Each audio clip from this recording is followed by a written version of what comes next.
My husband took me to dinner to talk about our future. Then the waitress walked up and called him sweetheart. Hi, everyone. Before we get into today's video, I need your help. We've noticed that the channel's reach has been dropping a bit, and one of the best ways you can support us is by subscribing. It's quick, free, and helps us keep bringing you new and interesting stories. Your support means the world to us, and together we can grow this channel. Thank you so much. Now let's get to today's story. I'm writing from a temporary account for obvious reasons, and I've changed some details to protect my anonymity. I need to tell someone this.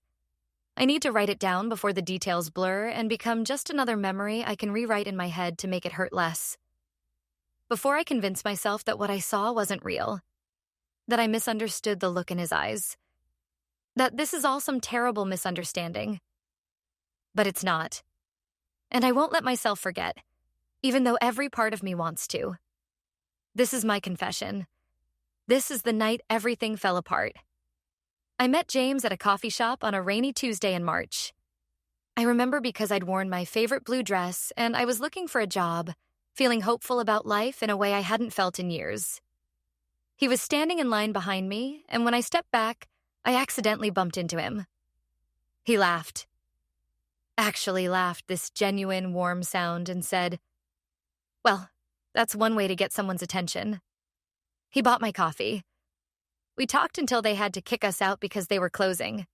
That was 13 years ago. He was funny then. Quick-witted, attentive, the kind of man who made you feel like the most important person in the room. He remembered tiny details about what I'd said. He called me 3 days later. He showed up at my apartment with flowers and apologized for not calling sooner. "I was terrified you'd forgotten about me," he said. I hadn't. I couldn't have if I'd tried. We got married 2 years later. My mother cried at the wedding. "Happy tears," she said. My father told me I'd found a good one. James promised me forever. I believed him. I stood there in my white dress, looking into his eyes, and I believed him completely. The first years were beautiful. They really were. We traveled a little, saved money, built a life together. We were the kind of couple people envied. We laughed, we were affectionate, we had plans. We were going to have kids eventually. We were going to grow old together. These weren't just words, they were the foundation of everything. But gradually, imperceptibly, things changed. I can't even pinpoint exactly when it started. That's what makes it worse. If I could point to one moment, one fight, one betrayal, maybe it would be easier to understand. But it wasn't like that. It was slow. It was like watching the sun set. You don't see it moving, but suddenly it's dark, and you miss the transition entirely. James started staying late at work. There was a big project, he said. He was stressed about it. I understood stress. I made him dinner anyway. I waited up sometimes. He'd come home tired, fall asleep on the couch. I covered him with a blanket and went to bed alone. The physical distance came first. Then the emotional one followed like a shadow. He stopped reaching for my hand when we walked. He stopped complimenting me. I started changing my hair, buying new clothes, trying to get that spark back.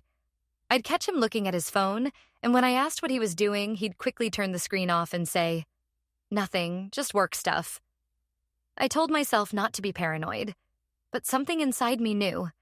Something primal and ancient knew. We stopped talking. That's the thing nobody really tells you about a marriage falling apart. It's not dramatic at first. There's no screaming or accusations. It's just silence. It's sitting across from someone you love at the breakfast table and having nothing to say. It's sleeping in the same bed and feeling like you're on opposite sides of the world. I tried everything. I bought sexy lingerie and he was too tired. I suggested couples therapy and he said, "We're fine. You're just overthinking things." I cooked his favorite meals. I stopped working late to be home when he got there. I became smaller and smaller, trying to fit into the space he seemed to be creating around himself. My friends asked me if everything was okay. I said yes, because admitting that my marriage was crumbling felt like admitting I'd failed. I'd failed at the one thing that was supposed to last forever. But I didn't give up, even when it hurt. Even when I felt invisible in my own marriage, I still loved him. I told myself that people go through phases, that every marriage has rough patches, that we'd come out of this stronger on the other side. I held on to that belief like a life raft. Then, 3 weeks ago, he said he wanted to talk. He asked me to dinner. He said, "We need to discuss our future." My heart actually leapt. After months of silence and distance, this felt like something. This felt like maybe he'd realized what he was doing to us. This felt like a beginning. I spent that entire day preparing. I shaved my legs. I put on makeup carefully. I wore a dress I hadn't worn in years. The green one he always said made my eyes look beautiful. I was nervous, sure, but I was also hopeful. I practiced what I might say. I imagined him taking my hand across the table and saying he'd been acting crazy, that he missed me, that he wanted to fix things. I had built an entire narrative in my head about how this evening would go. When he picked me up, he barely looked at me. He was dressed nicely, I noticed. Very nicely. His cologne was fresh. He seemed preoccupied, distracted. On the drive to the restaurant, there were long silences. I filled them with chatter about work, about my sister's new house, about nothing really. He responded in monosyllables. I kept telling myself that this was just nervousness. He was probably planning something special. Maybe he had a plan for how to fix us. The restaurant was nice. Italian place downtown, the kind with soft lighting and white tablecloths. He'd made a reservation. He pulled out my chair for me. For a moment, I felt a spark of the old James. Maybe this was really happening. We ordered drinks. We ordered appetizers. The waiter brought them and left us alone. James stared at his menu longer than necessary. I reached across the table and touched his hand. He didn't pull away, but he didn't squeeze back either. "So," I said softly, "what did you want to talk about?" He took a deep breath. He opened his mouth. He closed it again. And then she appeared. The waitress approached our table with a bright smile, her notepad ready. She looked to be in her late 20s, blonde, pretty in that effortless way that made my stomach twist.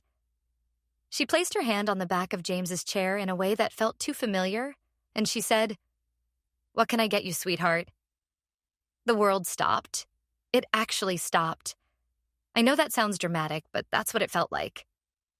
Time froze. Sound became muffled. All I could see was James's face in that microsecond before he could control it. I saw everything. The slight smile, the way his eyes lit up, the familiarity in that glance, the affection, the guilt. My husband knew this woman. My husband knew this woman in a way that he hadn't known me in a very long time. "I'll have the sea bass," he said, not looking away from her for a moment too long. But long enough. Long enough that I saw it.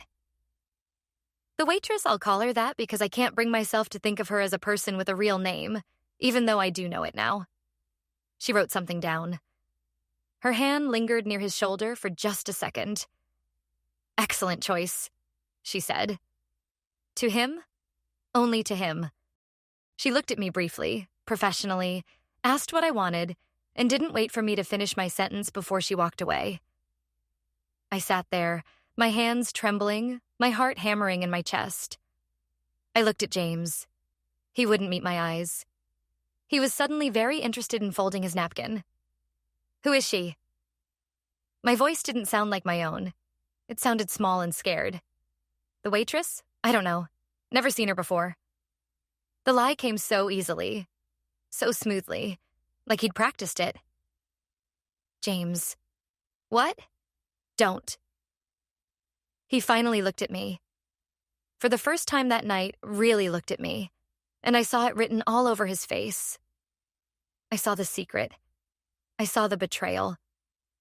I saw the other life he'd been living while I was at home, waiting for him, believing we were still trying. "We need to talk," I said. My voice was shaking now. "We need to talk right now." He put his hand up. Not here. Not now. Yes. Now. Who is she, James? How do you know her? He was quiet for a long moment. The background noise of the restaurant seemed impossibly loud.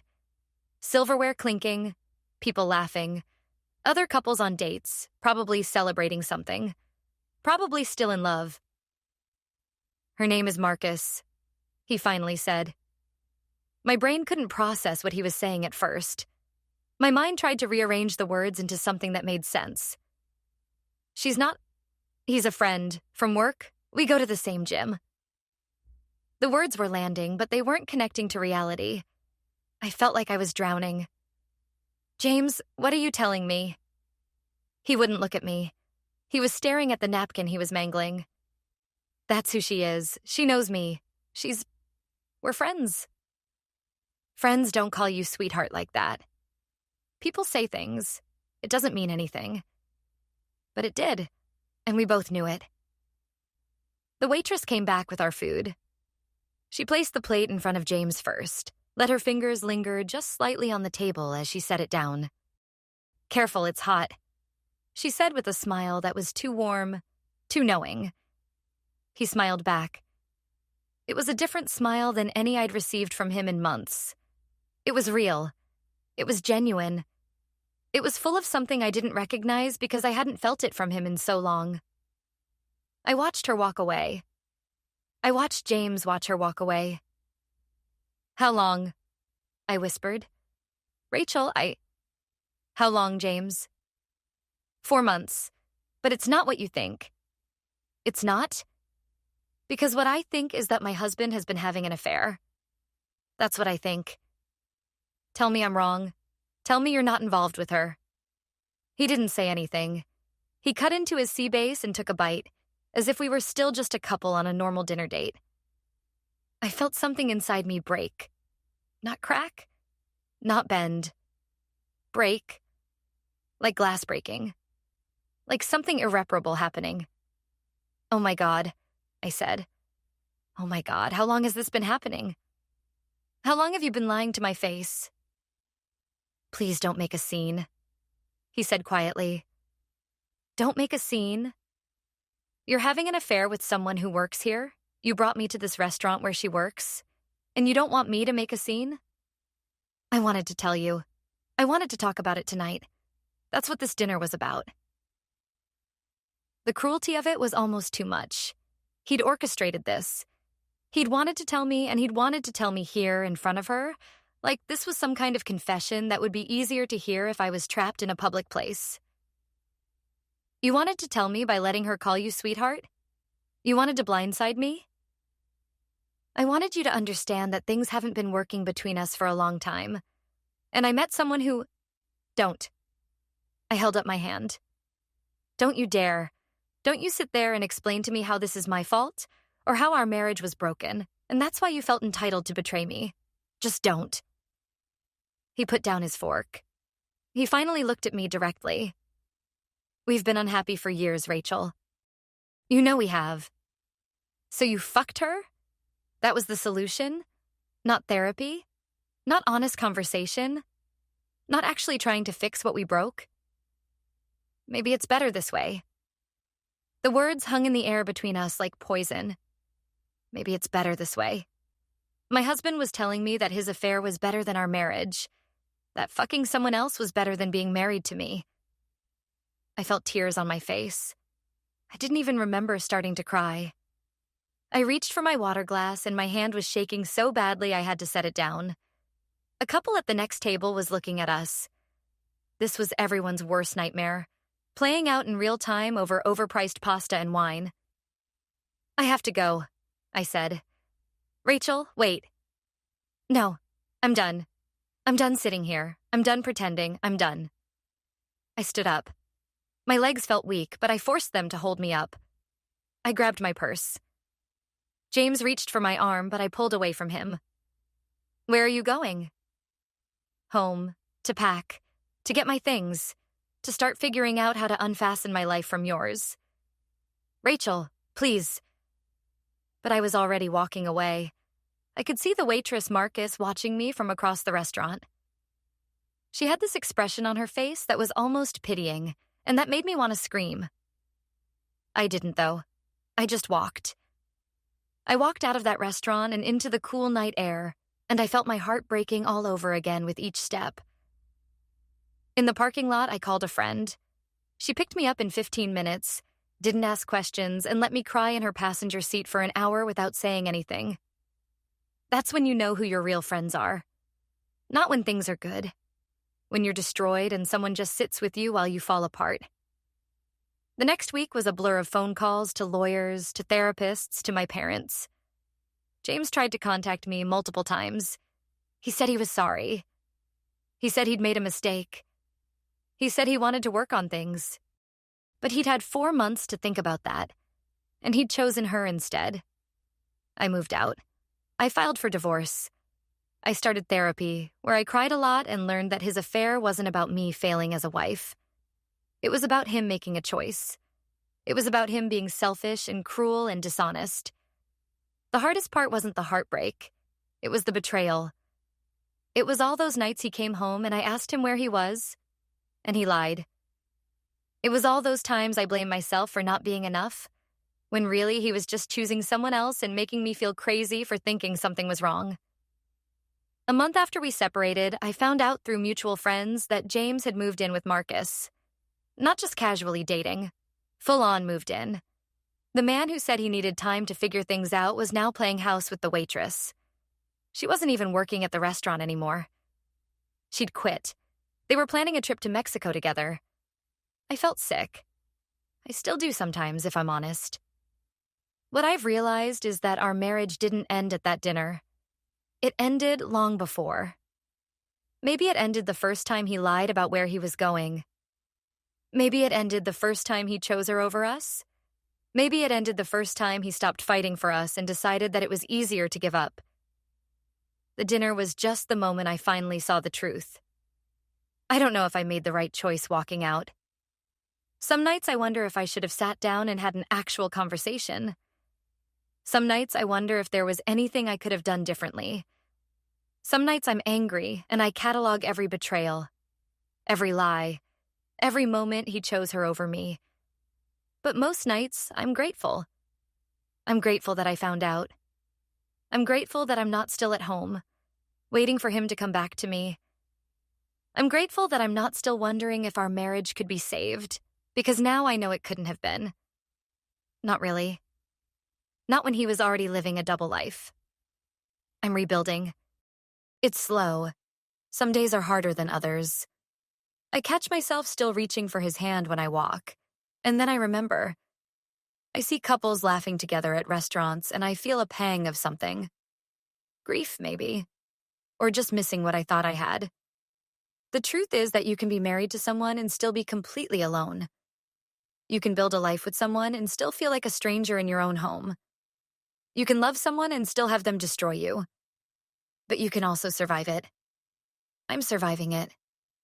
Some days I'm even doing more than just surviving. Some days I feel like I'm going to be okay. And that feeling, that hope that I might actually be okay, that's worth something. That's worth everything, actually. James and Marcus are still together, as far as I know. They're engaged now. I heard that through the grapevine and I felt nothing. Well, that's not true. I felt relief. Relief that he'd moved on completely, which meant I could move on too without guilt or lingering what-ifs. I don't know if their relationship will last. I don't really care anymore. What I know is that he chose dishonesty over communication, betrayal over vulnerability, and another woman over his marriage vows.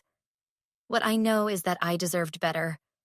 And I'm finally starting to believe that I'm going to find better. That's the real ending to this story. Not the dramatic walkout from the restaurant, not the divorce papers, not the moment I realized my marriage was over.